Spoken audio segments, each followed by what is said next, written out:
Kakek ini namanya Ben. Ia merupakan seorang pensiunan dari percetakan buku telepon. Selama pensiun, Ben yang udah terbiasa kerja selama 40 tahun itu gak betah kalau harus menghabiskan masa tuanya hanya berdiam diri di rumah. Mengingat istrinya telah tiada dan dirinya jauh dari anak, mantu dan cucunya, Ben kemudian menyibukkan diri dengan berbagai macam kegiatan seperti traveling, olahraga, dan nongkrong di Starbucks. Namun seiring berjalannya waktu, Ben pun dilanda kebosanan. Ia mendadak merindukan hari-harinya saat ia bekerja. Dan kebetulan sekali, pagi itu Ben nggak sengaja melihat sebuah lowongan magang untuk orang-orang yang udah lanjut usia di sebuah perusahaan fashion bernama About the Fit. Ben yang ingin kembali bekerja tanpa pikir panjang pun langsung mendaftarkan dirinya ke perusahaan itu. Beberapa hari kemudian, Ben mendapat panggilan untuk interview. Mengingat Ben sudah malang melintang di dunia kerja, ia dapat melewati interview itu dengan begitu mulusnya. I did that for over 20 years, and before that I was a VP of sales. So 40 years at the phone book company, that is amazing. Seriously, you see yourself in 10 years. Doesn't work for you, does it? Should we just scratch that one and just move on? It's your call. You nailed it, Ben. Congrats. You're an intern. Saking gak sabarnya memasuki kembali dunia kerja, Ben lalu menyiapkan segala keperluan kerjanya pada malam sebelum dirinya terlelap. Paginya di hari pertama kerja, Ben langsung diberikan pencerahan tentang segala situasi dan kondisi yang ada di tempat kerja itu. Rupanya About the Fit didirikan oleh seorang wanita bernama Jules Austin. Jules memiliki ide mendirikan bisnisnya itu saat dirinya sedang sibuk di dapur. Gak ada yang menyangka jika bisnisnya itu bisa sukses besar-besaran hanya dalam hitungan 18 bulan doang. Jules yang dulunya hanya memiliki 25 karyawan, kini telah memiliki 220 karyawan. Ketika mengetahui kalau bawahannya itu mengadakan program pemegang senior, Jules tentu saja menentangnya. Karena baginya itu hanya akan bikin bisnisnya keteteran. Ditambah lagi, ia memang gak pandai dalam menjalin interaksi dengan orang-orang seusia ibunya. Dan ternyata yang kebagian tugas sebagai asisten pribadinya Jules adalah si Ben. Sebagai tugas pertamanya, Ben harus menemui Jules hanya dalam waktu 5 menit. Sebelum bertemu Jules, Becky sebagai sekretarisnya Jules memperingati Ben kalau Jules gak suka dengan orang yang banyak mulut dan gak berkedip. Setelah menerima petuah itu, Ben segera menghadap Jules. Tanpa banyak basa-basi, si Jules nawarin Ben untuk pindah ke divisi lain.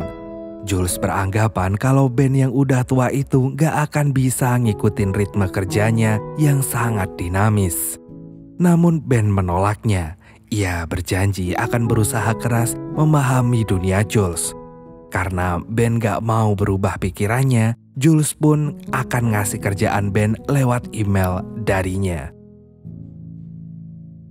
Di saat yang lain tenggelam dalam kerjaannya, Ben hanya bisa terdiam menantikan email dari Jules yang sampai detik ini gak kunjung Jules kirimkan. Meski terus-terusan diabaikan oleh Jules, Ben tetap gak akan pulang sebelum atasannya itu pulang. Besoknya, Ben yang gak mau hanya berpangku tangan itu segera mencari kerjaan seperti membantu rekan kerjanya yang sedang mengalami kesulitan. Bahkan saking gabutnya, ia rela berangkat pagi-pagi buta hanya demi membersihkan meja kantor yang berantakan, yang sedari dulu ingin Jules bersihkan. Jules yang mengetahui fakta itu pun segera terharu dan mulai melirik Ben. Siangnya pekerjaan pertama Ben akhirnya datang. Ben diminta untuk melaundrikan jas Jules. Pas mau masuk ke ruangan Jules, Ben gak sengaja menguping pembicaraan Jules dengan bawahannya, di mana para investor ingin menggantikan Jules dengan CEO yang baru. Jules tentu saja gak terima. Ia gak ingin hasil jerih payahnya selama ini diserahkan gitu aja ke orang lain. Jules kemudian merasa tertampar keras saat mengetahui kalau karyawannya ternyata gak suka dengan dirinya yang sering ngaret saat datang ke rapat maupun saat memberikan keputusan. Diam-diam, Ben ikut prihatin dengan apa yang sedang menimpa Jules. Suatu hari, Ben gak sengaja ngeliat supir Jules sedang menenggak alkohol. Karena gak ingin sesuatu yang buruk menimpa Jules, Ben akhirnya meminta si supir untuk cuti kerja. Ia kemudian mengambil alih kerjaan si supir. Mengingat hari itu ada pertemuan penting, Jules pun gak banyak protes. Rupanya Jules sedang menuju perusahaan salah satu kandidat CEO barunya. Ia melakukan semua itu demi kebaikan bersama. Karena gak mau perusahaannya ada di tangan yang salah, maka Jules sendirilah yang akan memilih CEO baru itu. Di sepanjang jalan, Jules memperingati Ben untuk merahasiakan apapun yang ia dengar. Dan dengan patuh, Ben pun menurutinya. Sesampainya di tempat tujuan, Jules meminta Ben supaya nggak repot-repot menunggunya. Karena pertemuannya akan memakan banyak waktu yang cukup lama. Namun Ben tetap menunggu Jules. Ia bahkan menyempatkan pergi sebentar hanya untuk membelikan Jules semangkuk sup. Jules kemudian curhat kalau dia nggak akan sudi memilih tuh kandidat sebagai CEO barunya. Selain karena merendahkan perusahaannya, si kandidat itu gak berkedip sedikit pun. Sesampainya di rumah, Jules sangat berterima kasih atas semua kebaikan yang telah Ben berikan padanya. Bukannya tersanjung, Ben malah salut dengan Jules yang gak pernah menyerah dengan keadaan. Kepulangan Jules itu kemudian disambut hangat dengan suaminya yang bernama Matt dan putri sematawayangnya yang bernama Peggy. Ternyata di balik karir Jules yang cemerlang, ada Matt yang selalu mensupportnya. Ketika perusahaannya berdiri, Matt memilih keluar dari pekerjaannya dan mengambil alih segala urusan rumah tangga. Semenjak kerja, Jules yang gila kerja itu sampai lupa bagaimana rasanya tidur nyenyak. Meski begitu, Jules selalu berusaha meluangkan waktunya untuk anak dan suaminya, walau hanya sekedar ngobrol sebentar. Keesokan paginya, Ben pergi menjemput Jules. Matt yang mengetahui kedatangan Ben langsung menyuruhnya untuk sarapan bareng. Peggy yang melihat kehadiran Ben itu seketika merasa riang. Dengan cepat mereka pun akrab. Dan gak berselang lama, mereka pun pergi berpamitan pada Matt. Di perjalanan ke kantor, Jules diam-diam meminta karyawannya untuk memindahkan Ben ke divisi yang lain. Dikarenakan Jules merasa risih dengan Ben yang terlalu care dengan kehidupannya. Seiring berjalannya waktu, Ben semakin lihai menyesuaikan diri pada kerjaannya. Bahkan karyawan lain sering berkonsultasi dengan Ben mengenai masalah yang silih berganti menghampiri kehidupan mereka. Mereka melakukannya karena tahu kalau Ben sudah banyak memakan asam garam kehidupan. Malamnya ketika mendapati Ben belum pulang, Jules pun menghampiri Ben. Dan disitulah Ben cerita kalau perusahaan ini dulunya adalah kantor tempatnya bekerja selama 40 tahun lamanya. Ben merasa seperti bernostalgia tiap kali melihat setiap sudut ruangan perusahaan ini. Ben sudah menganggap tempat kerjanya itu sebagai rumah keduanya. Dan Jules pun takjub mendengarkan cerita Ben. Dan takjubnya pun kian bertambah saat mengetahui Ben sedang membuat akun Facebook. Katanya lebih baik terlambat daripada tidak sama sekali. Jules pun lalu membantu mengisi profil Facebooknya Ben. Dan sewaktu Jules bertanya siapa orang yang menginspirasi Ben, dengan cepat Ben bilang kalau Jules lah sumber inspirasinya. Karena sepanjang hidupnya baru kali inilah Ben melihat orang setangguh Jules. Ben kemudian menjadikan Jules sebagai teman pertamanya di Facebook. Setelah itu Ben pun mengantarkan Jules pulang ke rumah. Saking letihnya kerja, Jules pun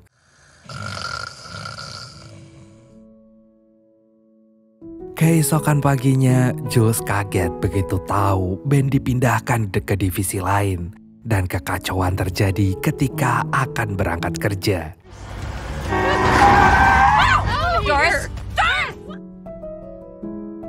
Tentu saja Jules menyesali keinginannya yang ingin Ben dipindahkan ke divisi lain. Jules yang dihinggapi rasa bersalah itu buru-buru minta maaf pada Ben. Dan sebagai permintaan maafnya, Jules ingin Ben kembali dan bekerja setara dengan posisi Becky. Becky yang mengetahui kenyataan itu merasa sedih. Ia sedih karena posisinya kini terancam diambil Ben.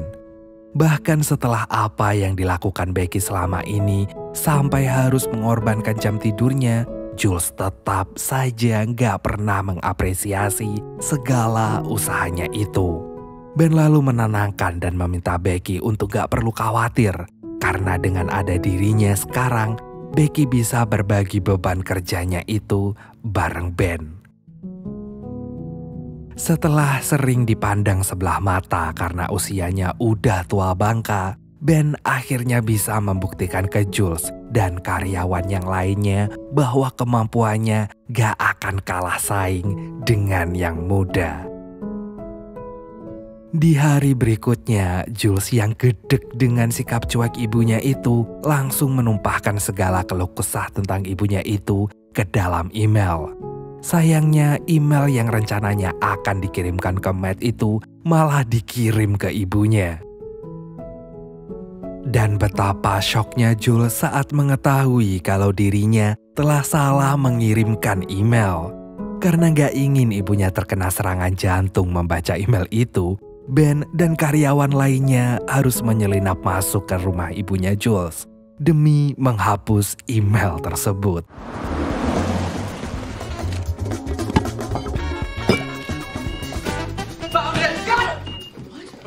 Gone. Now for the trash. Untuk merayakan kesuksesan itu, Jules lalu ngajakin karyawannya itu untuk minum-minum.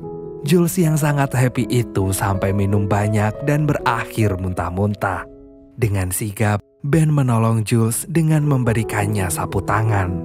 Di mana Ben ini selalu membawa sapu tangan kemanapun dirinya pergi. Karena bagi Ben, sapu tangan bisa meredakan lara seseorang. Beberapa hari kemudian, Ben akhirnya pergi kencan dengan Florina, seorang wanita yang ia taksir sejak hari pertama dirinya masuk kerja. Setelah saling terbuka satu sama lain tentang dirinya masing-masing, Ben pun resmi jadian. Suatu pagi saat sedang menjemput Jules, Peggy menangis sekencang-kencangnya saat tahu kalau gak ada yang bisa menemani dirinya pergi ke pesta ulang tahun temannya. Matt hari itu gak bisa nemenin anaknya itu karena sedang demam. Ben yang gak tega akhirnya memutuskan untuk pergi menemani Peggy. Gak beberapa lama setelah sampai, Peggy merasa gak enak badan. Dan Ben langsung mengajaknya kembali pulang. Di tengah jalan, Ben gak sengaja ngelihat Matt sedang bermesraan dengan wanita lain. Ben seketika syok berat. Di saat Jules sedang pontang-panting dengan kerjaannya, Matt malah asik berselingkuh. Ketika sampai di rumah Jules, Ben menyindir Matt yang terlihat segar bugar. Matt beralasan kalau dirinya tadi sudah istirahat, makanya sekarang badannya udah jauh lebih enakan. Ben yang mengetahui kebohongan Matt itu hanya bisa istighfar dan membatin kalau Matt sungguh orang paling gak tahu diuntung. Di kantor, Ben yang gak mau mencampuri urusan rumah tangga orang itu hanya bisa diam dan gak berani menatap Jules. Saking syoknya dengan kejadian tadi, darah tinggi Ben pun kumat. Besoknya, Jules dan Ben pergi ke San Francisco untuk menemui kandidat baru CEO. Selama penerbangan, Ben menyarankan Jules agar sekali-kali gak mikirin kerjaan mulu. Jules pun akhirnya menuruti saran Ben.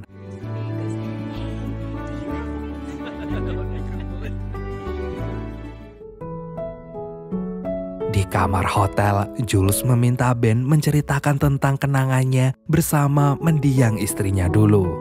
Ben cerita kalau mereka sudah menikah selama 42 tahun. Dan selama menjalani bahtera rumah tangga itu, mendiang istrinya itu gak pernah sekalipun berubah. Tanpa sadar, mereka pun tumbuh bersama. Dan mendengar cerita Ben barusan, Jules seketika iri. Gak berselang lama, Jules gantian cerita tentang kehidupan rumah tangganya. Dan betapa syoknya Ben saat mendapati kenyataan kalau selama ini Jules sudah mengetahui belangnya Matt yang berselingkuh dengan ibu dari temannya Peggy. Jules tahu kalau perbuatan Matt itu gak bisa dimaafkan. Karena yang namanya selingkuh itu adalah penyakit yang akan terus berulang. Tetapi Jules gak bisa mengakhiri pernikahannya cukup sampai di sini. Mengingat sudah banyak jatuh bangun yang mereka hadapi bersama-sama selama ini. Jules yakin di lubuk hatinya Matt yang paling dalam, Matt masih sangat mencintainya. Dan Jules berharap dengan kedatangan CEO yang baru ini, ia bisa kembali menata kehidupan rumah tangganya yang sudah di ujung kehancuran itu. Ben tidak serta-merta mendukung keputusan Jules tersebut. Ben gak ingin Jules terus-terusan denial demi mengharapkan seseorang itu bisa berubah. Ben juga gak ingin Jules mempertahankan rumah tangganya yang sudah hancur berantakan itu hanya karena kasihan sama anaknya. Paginya setelah bertemu dengan kandidat CEO yang baru, Jules gak segan memujinya. Ia kemudian memutuskan untuk memilihnya sebagai CEO barunya. Dan Jules segera memberitahu kabar baik itu pada Matt. Secara halus, Jules bilang kalau dia bisa memperbaiki sesuatu hal yang telah rusak. Jules gak bisa membayangkan kalau kini rumah tangganya yang selalu harmonis itu harus tergelincir ke jurang perpisahan. Sebelum benar-benar memutuskan pilihannya, Jules kembali menemui Ben. Ben pun hanya bisa menyarankan Jules untuk melakukan apapun itu sesuai dengan kata hatinya. Bukan sesuai kata Matt, apalagi kata Ben. Karena yang tahu bahagianya Jules, ya hanya Jules sendiri. Yang paling penting, Ben gak ingin Jules menyalahkan dirinya sendiri atas perselingkuhan Matt tersebut. Dan ketika akan mengabarkan kandidat CEO itu, Matt tiba-tiba datang. Matt mengetahui semua kesalahannya kalau selama ini dia telah menduakan Jules. Matt sadar kalau dia bukan kehilangan Jules yang selalu di sisinya, tetapi Matt telah kehilangan dirinya sendiri. Bila diizinkan, Matt ingin kembali memperbaiki rumah tangganya yang di ujung tanduk itu. Matt gak ingin Jules melepaskan perusahaannya demi menyelamatkan rumah tangganya. Karena bagaimanapun ini semua salahnya, bukan salahnya Jules. Jules yang tersentuh itu segera mengurungkan niatnya untuk tidak melepaskan perusahaan dan juga Matt. Jules pun lalu bergegas menemui Ben. Sayangnya, hari itu Ben cuti kerja. Rupanya Ben cuti karena ia ingin pergi yoga. Ia ingin menepi sejenak dari hingar-bingarnya pekerjaan. Dan film pun selesai.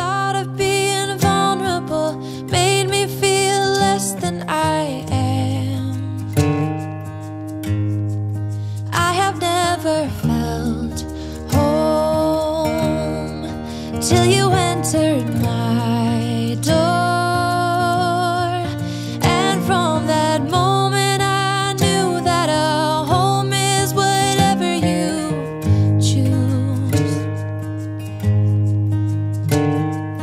That's the thing about you. The best thing I did, and I want you to know, was letting you in. From that moment I knew that you were all I missed. Baby, it took just one kiss. 'Cause here in your arms I can finally let go. The rest of the world is outside when you make sure I'm all you've missed. Baby, it takes just